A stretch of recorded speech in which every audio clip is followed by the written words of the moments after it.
El siguiente episodio contiene lenguaje altisonante, actos de violencia y material que puede herir la sensibilidad de algunas personas. Tu apoyo nos ayuda mucho a crecer y seguir produciendo este podcast. Si te gusta el episodio, puedes calificarlo con 5 estrellas y darle clic al botón de seguir para no perderte los próximos episodios. Es la mañana del 27 de septiembre de 2024. Un hombre con canas y lentes de pasta entra a una base naval gringa. El lugar es un espacio abierto y amplio. El hombre viste camisa blanca, una chamarra negra y el corazón lleno de orgullo.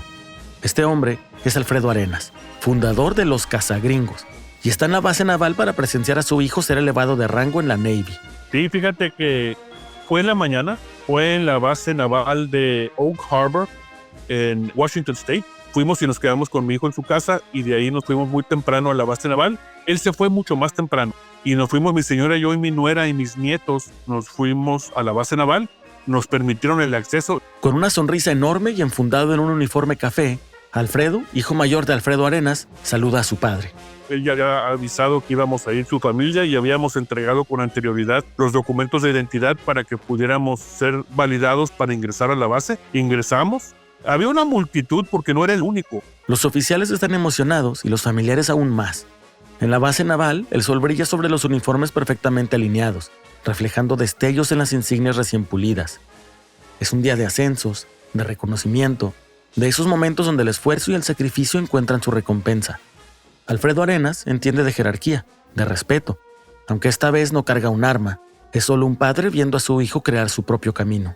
Había varios elementos que le estaban dando, aprovecharon para darles el rango que les correspondía, algunos mayor que mi hijo, otros menor que mi hijo, otros igual que mi hijo, y había muchas familias ahí tomando fotos, estábamos tomando fotos. Cuando lo anuncian a él, nos pidieron que nos acercáramos. Entonces vimos cómo su comandante en jefe, su jefe directo, daba a conocer de que había sido elevado a comandante en jefe, Chief Petty Officer of the Navy, y nos permitieron, te comento, fue un orgullo porque mi señora le puso las condecoraciones en el cuello de la camisa y yo le puse el capí. En ese momento, Alfredo y su hijo se entendieron sin decir nada. No era solo un padre viendo a su hijo ascender de rango, era un padre que reconocía en su hijo el mismo instinto, la misma disciplina, el mismo sentido de deber. Era un padre que se reconocía en su hijo y viceversa. Diferentes uniformes, distinta trinchera, pero el mismo camino. Híjole, yo creo que no me cabía en el pecho el orgullo. Y mira que yo tengo orgullo por todos mis hijos. Todos mis hijos son profesionistas y todos son líderes en lo que hacen. Pero en este caso lo sentí más cerca porque él estaba como siguiendo mis pasos en alguna forma. Y a mi señora y yo no nos cabía la emoción, el orgullo. Obviamente las lágrimas se salieron.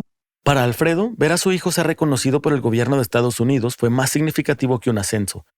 Fue la confirmación de que la vocación trasciende generaciones. Él pasó su vida persiguiendo a los peores y ahora su hijo tiene la misma convicción. No cualquiera elige este trabajo porque a veces cuesta la vida. No es solo un deber, es una creencia. Por eso, cuando Alfredo vio a su hijo recibir el ascenso, lo sintió propio, porque entendió que su legado estaba ahí, de pie frente a él, con el uniforme impecable y la mirada firme. Digo, es un momento que puedes vivir como cuando tu hijo se gradúa de la universidad, pero ponlo a un nivel más arriba, porque nosotros vivimos su graduación de la universidad y esto era una cosa mucho más superior por lo que implicaba. O sea, el rango no se lo dio su jefe directo, el rango se lo dio el Congreso de Estados Unidos. Entonces dices tú, híjole, o sea, ese nivel ya está en grandes ligas, por llamarlo en la terminología de béisbol, ¿no?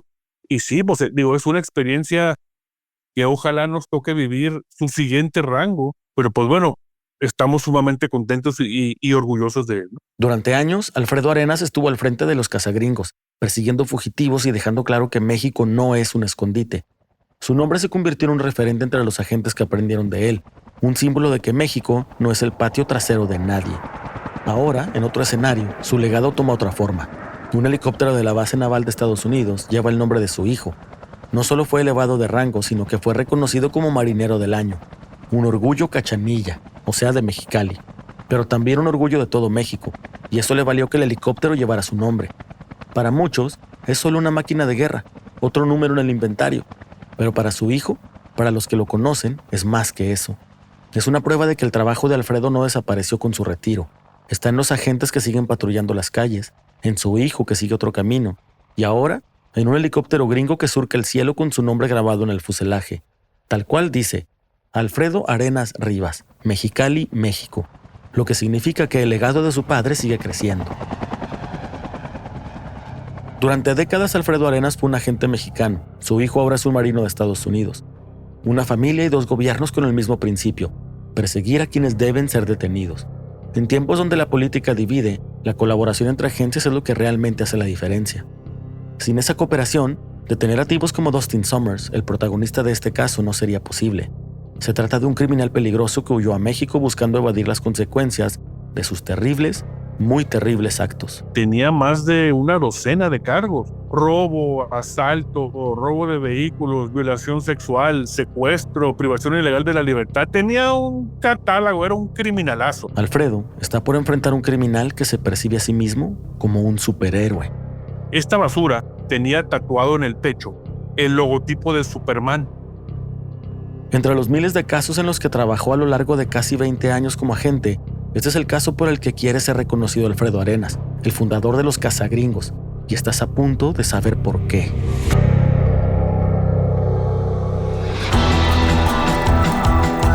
De Wondery, yo soy Luis Chaparro y esto es Cazagringos.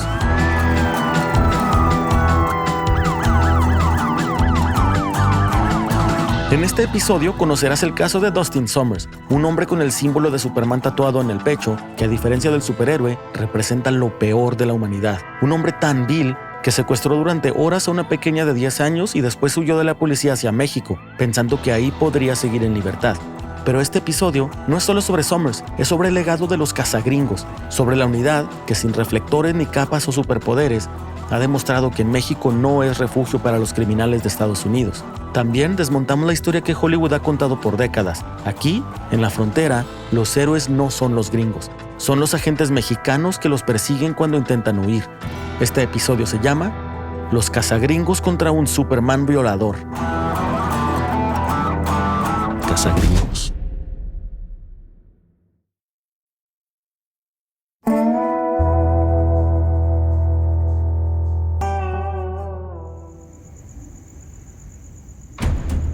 Un ruido la despertó de golpe. Con la cabeza sobre la almohada, parpadeó un par de veces tratando de ajustar la vista a la oscuridad de la habitación. La pantalla del celular iluminó su rostro con un resplandor azul pálido. Las 3:40 de la mañana. Se incorporó sin pensar en un movimiento automatizado. Afuera, la calle en silencio, inmóvil. Con los pies descalzos sintió el frío del suelo y avanzó medio dormida por el pasillo hacia el cuarto de su hija. Cuando abrió la puerta, un vacío le golpeó el pecho y el miedo recorrió su espalda. La cama está vacía. La niña no está. Es la madrugada del 27 de marzo de 2013 en Northridge, un vecindario en el Valle de San Fernando, en Los Ángeles, conocido por sus universidades. Es una zona tranquila, con calles arboladas donde la vida transcurre en calma. A pesar del ambiente suburbano, el aislamiento de algunas zonas y las cercanías de grandes autopistas pueden convertir Northridge en el escenario de situaciones inesperadas, como esta madrugada. El shock le arrancó el sueño. La mujer recorrió la casa con pasos rápidos, abriendo puertas, revisando rincones, gritando el nombre de su hija esperando una respuesta que no existió. El baño, closets, sala, cocina, nada. Con las manos temblando llamó al 911. Minutos después, luces rojas y azules rebotaron por la calle suburbana. Los oficiales de policía revisaron cada rincón una vez más con el mismo resultado. Acompañados de perros rastreadores, los oficiales se dispersaron por las calles del vecindario esperando encontrar a la niña. Para la mujer, el tiempo se volvió más espeso con el miedo clavado en el pecho. 12 horas después, una llamada lo cambió todo. En un estacionamiento ubicado a kilómetros de distancia de su casa, la niña, de solo 10 años, apareció desorientada, caminando con los pies descalzos sobre el pavimento caliente, la mirada perdida, observando fijamente a la nada. La ropa holgada colgando de su cuerpo como si no le quedara. Y no le quedaba. No era su ropa. No era la pijama con la que su mamá la llevó a la cama. Alguien la cambió. Días después de que la niña fue encontrada, la policía de Los Ángeles identificó públicamente al principal sospechoso detrás de la desaparición de la niña de 10 años. Dustin Summers. Su nombre pasó de ser un expediente más en los archivos de la policía a estar en los carteles de Se Busca. Summers, de 32 años, presunto miembro de una pandilla, es un hombre de complexión delgada, 72 kilos de peso, con el pelo rubio y los ojos azules. Era una persona muy inestable, una persona que se veía, si lo veías tú físicamente, pudieras como policía pensar que era un drogadicto, porque su físico era muy delgado, muy demacrado. Alfredo Arenas, creador de los cazagringos, lo recuerda muy bien. Y tú reconoces perfectamente cuando ves una persona de ese tipo por las ojeras, los cachetes sumidos, el cuerpo muy delgado, muy avejentado. A pesar de sus 32 años, parecía como de 40. Que esa vida es a lo que te lleva, pues de vida. No eres muy longevo si permaneces suficiente tiempo en esa vida. Su piel estaba adornada con tatuajes, los más notorios, una calavera en llamas, una mujer en su brazo derecho y... Mira, tenía varios tatuajes en los brazos, en el pecho, en la espalda.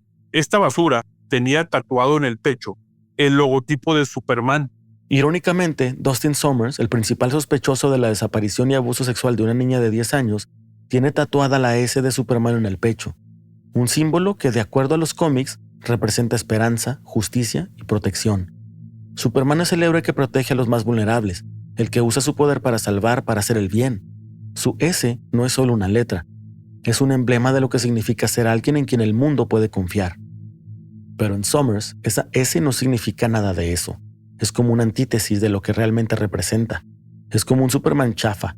No es un protector, es un depredador. No inspira confianza, inspira miedo. Superman es quien aparece cuando todo parece perdido. Summers es de quien los vulnerables tienen que huir. En su pecho ese símbolo es una broma de mal gusto, un contraste brutal entre lo que debería representar y lo que realmente es. Me hace pensar que él era un fan de Superman y que él pensaba que como Superman tenía todos esos poderes y podía hacer lo que quería, él también lo podía hacer. Por eso tenía esa docena de cargos que él sentía que era inmune, que podía evadirlos. Y esa fue su razón que se vino a México. Summers ya tiene currículum como criminal y está en libertad condicional con un historial que incluye robo, secuestro, posesión de explosivos, agresión y robo de autos. No tiene una residencia fija, lo que lo hace aún más difícil de rastrear.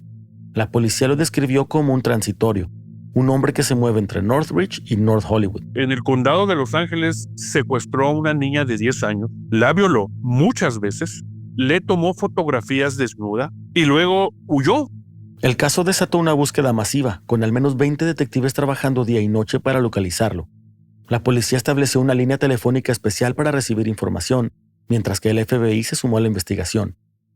Pero mientras más tiempo pasaba, más crecía el miedo. Si Summers había secuestrado a la niña, podía hacerlo nuevamente. El nombre de Dustin Summers estaba en todas partes: noticias, boletines policiales, Facebook y redes sociales. Pero Summers ya había desaparecido. Horas después de que se hiciera pública su identidad, cruzó la frontera hacia Tecate, en México, sin dejar rastro. Una mañana de abril de 2013, Alfredo recibió una llamada de su enlace en Estados Unidos. Mira, este caso recuerdo que nos contactó el FBI, que a su vez la policía de Los Ángeles los contactó a ellos y ellos nos contactaron a nosotros. Y nos mandaron la ficha, sus datos, de cosa muy importante que nos ayudó a capturarlo. Para Alfredo, estos casos son personales, pues quienes están en riesgo son los más vulnerables. Era importante para nosotros capturarlo lo más rápido posible. Te voy a decir, un violador, un pederastra que viola niños en Estados Unidos y huye hacia México, dado el tiempo y la oportunidad, lo va a hacer con niños mexicanos. Por eso, este caso era tan importante para los cazagringos. Entonces teníamos que capturarlo antes de que desgraciara la vida a un niño y a una familia. Pero los días pasaron. La búsqueda se extendió. San Diego, Tijuana, Ensenada, Rosarito. Carteles con su cara en comandancias. El FBI ofreciendo $25,000 por información. Y cuando la desesperación comenzó a asomarse, comenzaron a llegar los destellos de luz. Yo creo que fueron un par de semanas en lo que el FBI nos dio información y la información de repente te mandan un paquete para que lo empieces a trabajar y luego te van sumando a esa información conforme ellos van recibiendo más cosas de informantes confidenciales, de reportes. Entonces mucha gente hablaba. Oye, está aquí, está acá, está acá. Y nos mandaban esa información y nosotros la trabajábamos, ¿no? Y así hasta que nos llegó el pitazo de que estaba en un centro de rehabilitación. Summers cruzó la frontera hacia México y decidió registrarse en un centro de rehabilitación remoto bajo un nombre falso. El FBI también ya nos había dicho que tenían información que posiblemente estuviera en un centro de rehabilitación. Lo buscamos, nos habían dicho que era peligroso. La pista más importante llegó en formato de video, donde se le ve sin playera, con la S de Superman en el pecho. Entonces salen sin camisa y alguien ve el tatuaje de Superman y alguien a lo mejor vio las noticias de que era buscado y tiene contacto con una tercera y esa tercera tiene contacto con nosotros y pues bueno. Poco a poco, el cerco contra Dustin Summers se empezaba a estrechar.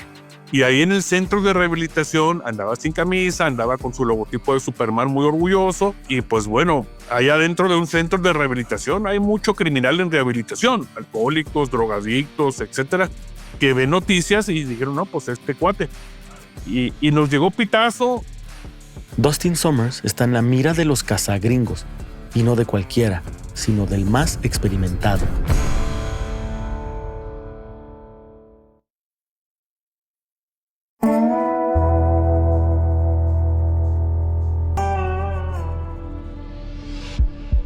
Es el 5 de abril de 2013. Ha pasado una semana desde el crimen. Bueno, los múltiples crímenes. Y la ciudad ya conoce el rostro de la antítesis de Superman, Dustin Summers.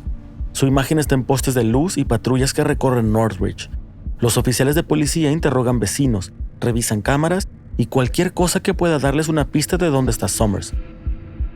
En las estaciones de policía, los detectives marcan números y repiten las mismas preguntas a diferentes personas. ¿Lo has visto? ¿Lo conoce? ¿Alguna vez habló de salir de la ciudad? ¿Mencionó algún lugar donde podría esconderse? El reloj sigue corriendo y cada minuto que pasa es un minuto con un abusador, un criminal libre. Mientras los agentes de policía gringa le siguen la pista a Summers, otro nombre aparece en la investigación, Daniel Martínez, de 29 años. Este hombre fue arrestado mientras caminaba a unos kilómetros del hogar de la niña la noche de su desaparición y señalado como el segundo sospechoso en el caso. Aunque Martínez tiene antecedentes penales amplios, no está registrado como delincuente sexual y la policía no cree que haya participado en el abuso ni en el secuestro de la niña. La versión de la policía sobre la participación de Martínez es que aceptó ser el conductor en un delito que comenzó como un robo y rápidamente se torció en algo mucho más oscuro y denso. Martínez se declaró inocente de los cargos de secuestro y robo, pero de ser encontrado culpable, pasará hasta 12 años en prisión. Entre todo el caos y el ajetreo, Charlie Beck, jefe de la policía de Los Ángeles, se para frente a los periodistas con libretas y cámaras y lanzó un mensaje claro para Summers y la ciudadanía. Nunca podremos resarcir a esa familia y a la joven después de este horrible suceso, pero dejaremos en claro a cualquiera en esta ciudad que crea que puede cometer ese tipo de delito y permanecer libre después de hacerlo. Podemos asegurarnos de que sepa que eso no es cierto. Te cazaremos. Te encontraremos. No puedes esconderte.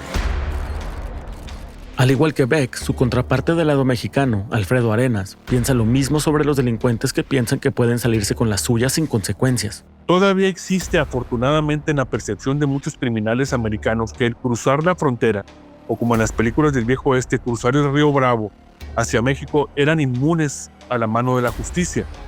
Pero a partir de que nosotros y mi equipo de trabajo empezamos a hacer esto, demostramos lo contrario. No eres inmune. Si cruzas la frontera, te vamos a encontrar y te vamos a regresar. Es el mediodía del 24 de abril de 2013. Ha pasado casi un mes desde que el Superman malo cometió sus múltiples crímenes contra la niña de 10 años. Alfredo Arenas está en Tijuana, una ciudad de extremos. Es donde un migrante con los bolsillos vacíos tiene la esperanza de cruzar a Estados Unidos y donde un empresario maneja su imperio entre casinos y fútbol. Donde un turista compra sexo o donde un sicario deja un auto en llamas sobre la calle. Donde nadie pregunta nada sobre nadie.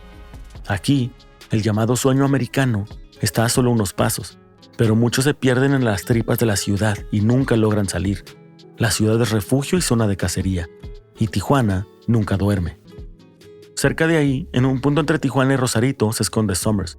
El Superman malo creyó que podía perderse en ese caos. Pensó que encerrarse en un centro de rehabilitación lo haría invisible, que nadie haría preguntas. Él estaba tratando de mantener un perfil bajo, cosa que no le sirvió. A las afueras de la ciudad, Alfredo Arenas apaga el motor de la camioneta. Está acompañado de algunos cazagringos más. Llegan sin sirena ni uniformes, vistiendo de civiles pero con las armas listas fajadas en la cintura. Alguien del centro de rehabilitación les abre la puerta, sin que ninguno de los hombres en el interior pueda sospechar que todo un operativo se está llevando a cabo. Sí. Fue muy ordenado porque uno de mis contactos tenía contacto ya adentro, de confianza. Entonces le dijo, vamos a ir. Entonces él ya sabía, entonces nos dieron un acceso directo sin ningún problema para poder detenerlo y sacarlo de ahí.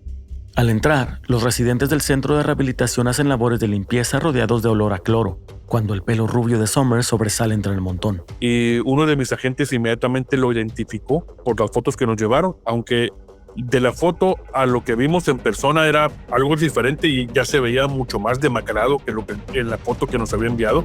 Con la mirada, el agente le señala a Alfredo dónde está el Superman malo. Hay un momento de silencio cuando los internos observan al grupo de civiles que entraron al lugar. Los agentes observan a los internos. Claramente hay dos bandos. Hay confusión y los internos se miran entre ellos. Summers no tarda en entender lo que está pasando. Por un momento piensa en correr, en resistirse, en pelear, pero está rodeado y no tiene superpoderes. Y se le detuvo. Al momento que mi agente lo detiene y se identifica como policía y todos los demás que estaban ahí de mis agentes se acercan, él sabía que ya no podía hacer nada, que si intentaba zafarse o correr le iba a ir peor. Entonces se entregó, básicamente se entregó.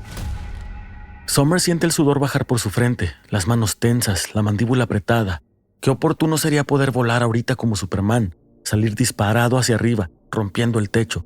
Pero esto no es un cómic. No hay escondite ni lugar a donde escapar. No intentó hacer absolutamente nada porque sabía las consecuencias que lo iba a llevar ponerse violento. Entonces lo agarramos, lo esposamos, lo llevamos a la comandancia, hablamos al FBI, aquí lo tenemos, le mandamos fotos de su cara, de sus tatuajes, de Superman. El FBI confirmó sí es él. Muchas gracias. 2 horas después, Alfredo Arenas y su equipo manejan hacia el norte para entregar al Superman malo a las autoridades gringas. Para los cazagringos, es común escuchar de todo en este trayecto, desde lo que les dicen que son inocentes, que ellos no hicieron nada, hasta los que le ofrecen un billete para que los dejen libres, o los que de plano los amenazan con sus familias para intentar sembrar el miedo en los oficiales de policía.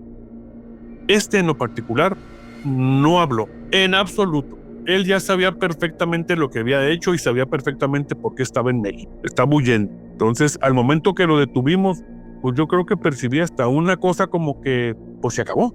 Ya no tengo que esconderme, ya no tengo que andarme cuidando. Se acabó. Alfredo Arenas no tiene capa ni vuela y tampoco es a prueba de balas. Solo busca mejorar un poco más el mundo, poco a poco, uno por uno.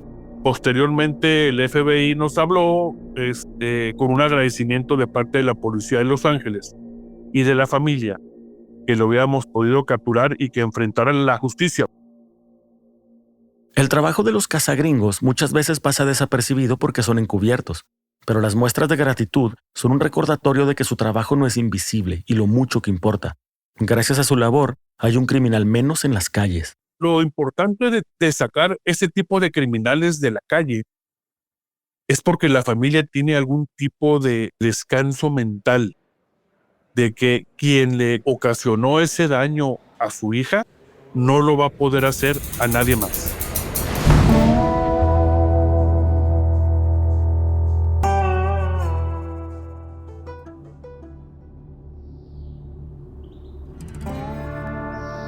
Es una mañana de inicio de 2016. Alfredo Arenas está sentado en su casa con una taza de café a medias sobre la mesa.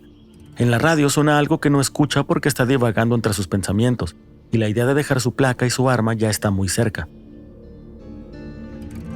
Y mira, recuerdo que cuando yo ya estaba pensando en retirarme de la policía, mi señora me dijo, oye, yo creo que es tiempo. Acaba de nacer tu nieto, tu primer nieto, de 6 que tengo ahorita, y me dijo, ¿vas a sacrificarlo también? Y dije yo, no voy a sacrificarlo. Alfredo Arenas ha atrapado asesinos, secuestradores y violadores que cruzaron la frontera creyendo que México los recibiría sin preguntas. La dedicación a su trabajo lo llevó a sacrificar momentos con su familia. Se perdió cenas, cumpleaños, noches en casa, mientras él estaba persiguiendo a hombres que hacían hasta lo imposible por no ser arrestados. Nunca se arrepintió, pero tal vez alguien más puede continuar con su trabajo. Ahora, su tiempo ya no le pertenece a los prófugos. Ha cazado a suficientes. Ahora es momento de darle tiempo a su familia. A lo mejor mucha gente diría, bueno, sacrificaste a tu familia. Sí sacrifiqué mucho tiempo a mi familia, pero también hicimos mucho bien. Entonces empecé a hacer mis arreglos en la corporación con el gobernador y me retiré con la frente en alto. Afortunadamente Dios me dio la oportunidad de poder convivir con mis 6 nietos, con mis hijos, y hacer lo que me gusta, ya sin el riesgo de traer una capa, una pistola y una placa en el cinto, ¿no? Me dediqué a otras cosas. El impacto del trabajo y la dedicación de Alfredo Arenas ha ido más allá de las oficinas de la policía y el número de criminales detenidos. Su hijo decidió enlistarse en la Navy de Estados Unidos, tomando un camino distinto pero con el mismo propósito: perseguir a quienes deben ser detenidos, buscar justicia. Pasar la antorcha. Hemos estado varias veces con él ahí en la base naval, llevamos en viajes de visita. Y cuando me presenta a sus amigos, me dicen, usted es el comandante de la policía, y sí, su hijo nos enseñó unos videos y nos enseñó esto y el otro. Y sientes un orgullo, pues, de que tu hijo platica de ti con ese sentimiento de orgullo, de validar lo que hiciste y que ahora él está buscando su propio camino. Es un pasar la antorcha a alguien que va a darle continuidad. Por otro lado, la unidad de enlace internacional, conocida como los cazagringos, se queda en buenas manos. Aunque Arenas se va, deja a un gran equipo con las herramientas que necesitan. Los agentes que aprendieron de él siguen ahí, manteniendo la cacería, asegurándose de que México no sea refugio para quienes creen que pueden cruzar la frontera y desaparecer. Mira, la unidad de enlace sigue funcionando. Uno de los muchachos que fue mi número 2 durante mucho tiempo es el encargado de la unidad de enlace de la Fuerza Estatal de Seguridad Ciudadana. Y pues aprendió muchísimo del trabajo que hicimos y él está al frente ahora de esa unidad. Para muchos agentes, Alfredo fue como un padre o como un mentor. Y muchos de los elementos que trabajaron conmigo están ahora en puestos de dirección dentro de la corporación y saben perfectamente el trabajo que hicimos y lo importante que es. Otro de ellos está en Tijuana como jefe de enlace de la Policía Municipal de Tijuana. El éxito de la unidad de enlace internacional no es casualidad. Gran parte de su efectividad se debe a la colaboración constante con las autoridades de Estados Unidos. La comunicación entre ambos lados de la frontera es clave. Información compartida, vigilancia coordinada, operativos conjuntos. No se trata de política ni de fronteras, sino de un objetivo en común: detener a los criminales que intentan desaparecer en la línea que divide a ambos países. Mientras haya fugitivos cruzando en la oscuridad, la conexión entre ambas inteligencias seguirá siendo la diferencia entre un escape perfecto y una captura inevitable. Y esta colaboración no se da de manera gratuita, se da por un voto de confianza. Estados Unidos no te va a dar órdenes de aprehensión e información criminal para que agarres a alguien y le digas, oye, mira lo que tienes, y le saques una lana, y luego le digas al FBI, no lo pude encontrar, fíjate, pero ya le sacaste una lana para que huyera. Eso pasó en otras corporaciones con otras personas y no debe de suceder. Aunque a veces las cosas entre ambos gobiernos se ponen medio espinosas, la colaboración en cuestión de seguridad sigue en pie. El presidente Donald Trump ha endurecido su discurso contra México, acusando a los migrantes de ser criminales, amenazando con aranceles, exigiendo más control en la frontera, e incluso ha cambiado el nombre del Golfo de México y le puso Golfo de América. Pero más allá de la política y las tensiones diplomáticas, la cacería de criminales no se detiene. En las calles, lejos de los discursos, los agentes de ambos lados siguen trabajando juntos, porque al final, un prófugo es un prófugo, sin importar de qué lado de la frontera intente esconderse. La única forma en que esto es un éxito es por el voto de confianza. Creo en ti, creo en tu honestidad. Una cosa es que arriba, en las altas cúpulas y en las altas esferas se estén peleando, y otra cosa es la labor policíaca. A nosotros, no es la primera vez que un presidente de Estados Unidos tiene dificultades con el gobierno mexicano. Y nosotros seguíamos trabajando, nada nos detuvo. Mientras en las altas esferas del poder se discute entre escritorios de caoba, trajes a la medida y whisky importado, en otro lugar, lejos del aire acondicionado y las reuniones diplomáticas, hay hombres que hacen el trabajo real. Ellos no tienen reflectores ni discursos preparados, solo un objetivo claro: cazar criminales. Mientras algunos firman acuerdos, otros se juegan la vida en la calle y entre las balas. Las autoridades de Estados Unidos seguían teniendo el voto de confianza y seguíamos trabajando con ellos. Ese nunca fue tema, ese nunca fue una situación que se frenara este trabajo porque se pelearon los presidentes allá arriba. Nunca. Aunque durante años los casos de corrupción, sobornos y colusión con el crimen organizado han hecho que muchas agencias extranjeras desconfíen de la policía mexicana, y la línea entre la policía y delincuentes a veces es invisible, la Unidad de Enlace Internacional ha construido su credibilidad con hechos, no con discursos, como en el caso del Superman Dustin Summers. Y bueno, ¿qué pasó con él? Después de su captura en el Centro de Rehabilitación en México, Dustin Summers fue extraditado a Estados Unidos, donde enfrentó la ley. El caso ya no era solo sobre su fuga, sino sobre lo que hizo la madrugada en que secuestró a la pequeña de 10 años. Enfrentó 32 cargos, incluyendo secuestro, agresión sexual y robo, todos relacionados con el secuestro de la niña de 10 años en Northridge, California. En octubre de 2015, la sentencia llegó. Cadena perpetua sin posibilidad de libertad condicional. Summers intentó desaparecer cruzando la frontera, pero ahora no volverá a ver la calle. Durante la audiencia, la víctima y su familia hablaron sobre el impacto del crimen, dejando claro que lo único que queda por hacer es asegurarse de que nunca pueda lastimar a nadie más. Cada captura es una prueba de que aún hay agentes que hacen el trabajo que les corresponde. En un sistema donde la desconfianza domina, ellos han demostrado que México no tiene por qué ser un refugio para criminales. Mira, yo les diría que elementos malos existen en todos los sectores de la población. Así como hay buenos maestros, hay malos maestros. Así como hay buenos abogados, hay abogados chuecos. La percepción de la policía en México es compleja. Casi todos en el país tenemos una historia negativa con algún policía. Para muchos no representan seguridad, sino incertidumbre. La corrupción está tan arraigada que no siempre queda claro si un uniforme es símbolo de autoridad o de peligro. Casos de abuso de poder, extorsión y colusión con el crimen organizado han desgastado la confianza de las personas. Las historias de patrullas levantando gente, comandantes protegiendo a carteles y operativos que terminan en violaciones a los derechos humanos no son excepciones, sino parte del imaginario colectivo y de la realidad. La diferencia entre un buen policía y uno que trabaja para el crimen no siempre es fácil de ver. Por eso, los pocos que hacen su trabajo con integridad lo hacen a contracorriente, luchando no solo contra el crimen, sino contra el peso de una institución en crisis. Y en las corporaciones policíacas, claro que hay elementos malos, y está en nosotros y en la ciudadanía que los señale para sacarlos, pero de que deben de confiar que existen policías buenos, que existen policías comprometidos con su familia, con su trabajo, con su honor, con su placa, y que hacen día a día su trabajo en muchas ocasiones arriesgando su vida, es de señalarse. Y bueno, del otro lado de la frontera, y también en Estados Unidos hay elementos malos. ¿Cuántos casos no ha habido de agentes del FBI y de corporaciones que son arrestados, o gentes de migración que son arrestados por trabajar con polleros y recibir dinero sucio? El arresto de Dustin Summers, el Superman malo, es un ejemplo de que en México deben trabajar apegados a la ley para que las autoridades estadounidenses mantengan esa confianza y colaboración.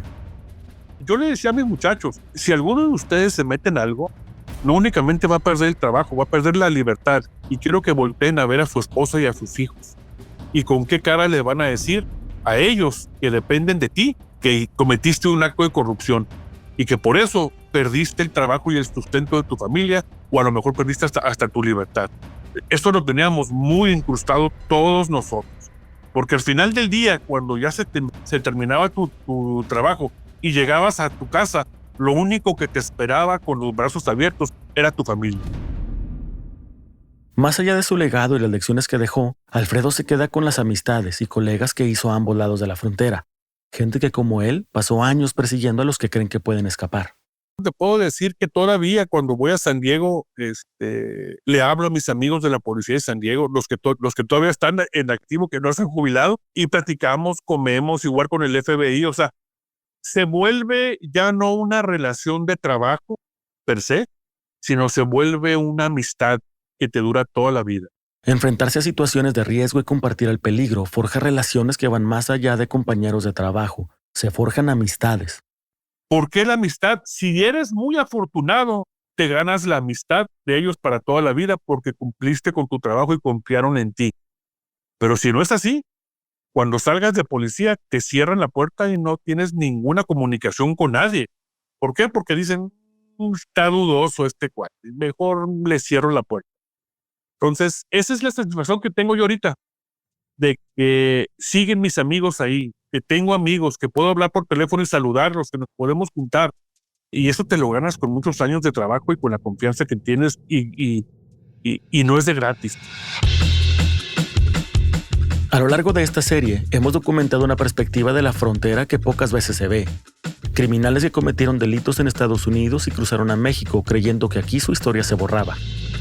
Como en las películas, pensaron que con solo pisar el otro lado todo desaparecía, que podían empezar de cero, pero no es así. Son casos indignantes, gente que hizo lo peor, que destruyó vidas y creyó que podía salirse con la suya. Pero ahí estaba Alfredo Arenas y su equipo, sin reflectores, sin aplausos, siguiendo pistas, cerrando rutas de escape, cazando gringos, sin reconocimiento y sin descanso, con un solo objetivo: evitar que México se convierta en el escondite de los que huyen de la justicia. Nos vendieron la historia de que los gringos son los héroes incorruptibles, los que salvan el mundo y ponen orden en el caos. Pero aquí, en la frontera, ellos son los criminales. Y para ellos existe un grupo de mexicanos que no se raja, que no se echa para atrás y que los persigue hasta donde sea necesario. Ellos son los cazagringos y ya están armando el siguiente caso.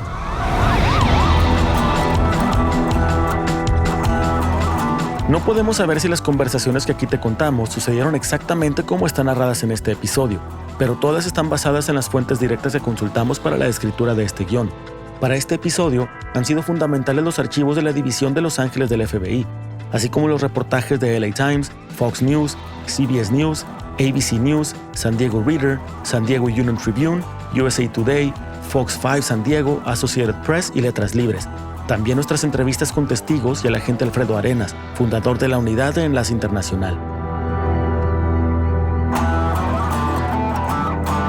Cazagringos.